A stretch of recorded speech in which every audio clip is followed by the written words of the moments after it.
Kur kanë mbetur edhe pak ditë nga çelja zyrtare e sezonit turistik, Komiteti Rajonal i Zhvillimit të Turizmit për Qarkun Shkodër diskutoi sfidat kryesore dhe prioritetet. Në fokus të detyrave të lëna ishte menaxhimi i trafikut, ndotja akustike dhe administrimi i mbetjeve, çështje që janë problematike gjatë fluksit të lartë të vizitorëve. Një nga këto pika shumë e rëndësishme do thosha është menaxhimi i trafikut gjatë sezonit turistik.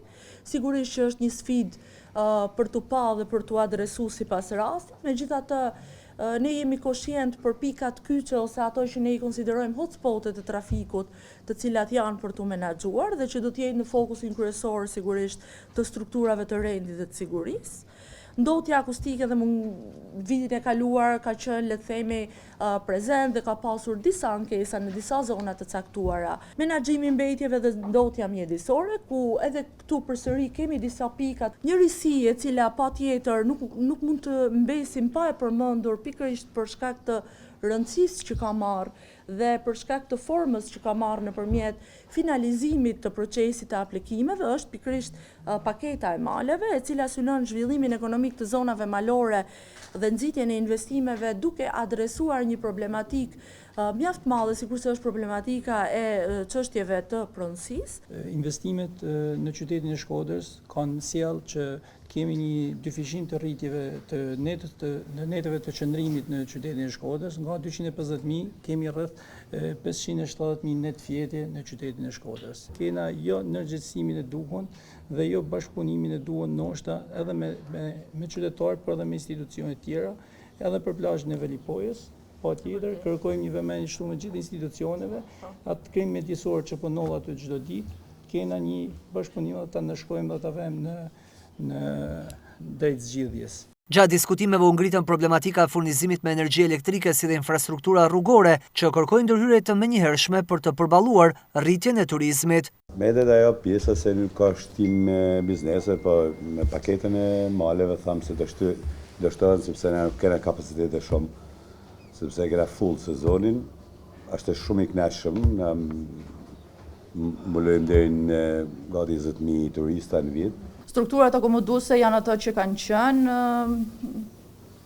rreth 40 struktura akomoduese, por që gjatë sezonit të dimrit kanë pasur mbyllje, disa prej tyre janë kthyer në struktura akomoduese sezonale, për shkak të një problematike që dihet që është në bashkinë tonë energjia elektrike, sidomos kryesisht në zonat malore. Sa i përket infrastrukturës, ngjelet përsëri problem investimit në infrastrukturë në shumë zona administrative dhe njësi administrative, ku kemi probleme të theksuara të infrastrukturës rrugore, gjë të cilat thashë është thënë edhe në vitin e kaluar dhe vazhdoj ta insistoj, kemi bërë një seri projektesh që akoma s'po marrin zgjidhje sa i përket financimeve nga buxheti i shtetit apo nga strukturat e tjera qendrore të drejtorive të përgjithshme të shtetit.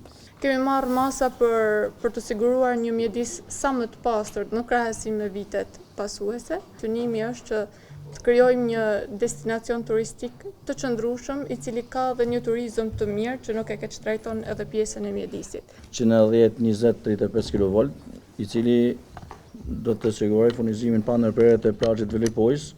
Gjithashtu po ndërtohen edhe 3 fidra të ri, 2 në plazhin e Velipojës dhe 1 në Rjoll. Për këtë sezon nuk do të kemi problematika për sa i përket plazhit Velipojës. Për sa i përket problematikave që shfaqet zona e Malësisë së Madhe, në zonën e Malësisë së Madhe po bëhen 3 investime, po ndërtohen 3 stacione të ri, 1 në Dedaj, 1 në Bogull dhe 1 në Tamar. Policia e shtetit prezantoi planin e saj të masave duke u fokusuar në 3 sektor kryesor: lufta kundër krimit, menaxhimi i trafikut dhe kontrolli i ndotjes akustike.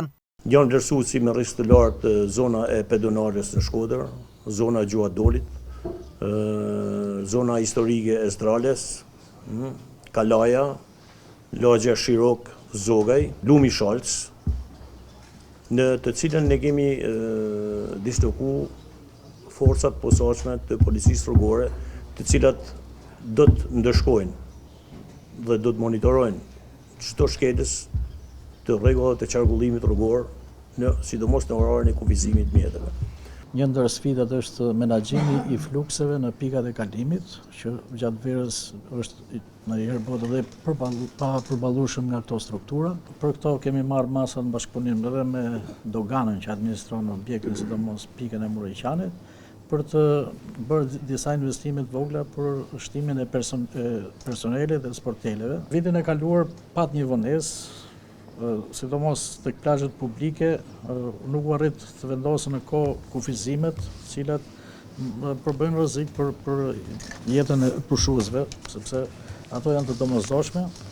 Kështu që këtë vit rekomandojmë që këto kufizime, bullat e vrojtimit, pajisën, pra të ketë një kontroll me trysnim më të lartë, po që në fillim të sezonit. Këtë vit në plazhin e Velipojës nga 83 aplikime janë miratuar 42 dhe 8 janë ende në proces për menaxhimin e hapësirave publike, ku zona Ariollit vjen si një risi për këtë sezon. Do mundohemi maksimalisht, sikur dhe kemi mbajtur edhe vitet tjera, plazhet publike të pacënuara që të funksionojnë vetëm për plazhe publike. Do kemi shtim kontrollesh për zbatimin e kushteve dhe kritereve në bashkëpunim me gjithë institucionet, kryesisht edhe bashkinë. Problema është te pajisja e mjeteve detare, sepse ne dim gjithë se në det mas 1 mile nuk punon telefoni. Duhet të jenë pajisur me radhje përkatëse, sepse për çdo eveniment ato do të njoftojnë policinë kufitare dhe kapitinin e portit. Me këto do merren. Çështja kryesore e sigurisë njerëzve në det. Problema është tuti kur lëvizën mjetet detare në largësi të caktuar, sidomos motorët e ujit, duhet të kenë pajisur me skafandër përkatëse. Aty ku ka fokus njerëzve, sipas qena Velipojës apo qena Shëngjinit, me shumë njerëz të shmangën pak vendosja e këtyre hyrje dhe dalje të motorëve të ujit, dhe se ka vene sa dushe, ai që deve marrë një mjet detare merr pak më larg. Jo më qena aty ku është më shumë fluksi i njerëzve. Takimi u mbyll me përsaktimin e detyrave për institucionet përgjegjëse me synim përmirësimin e menaxhimit të sezonit dhe administrimin në kohë të problematikave që evidentohen në terren.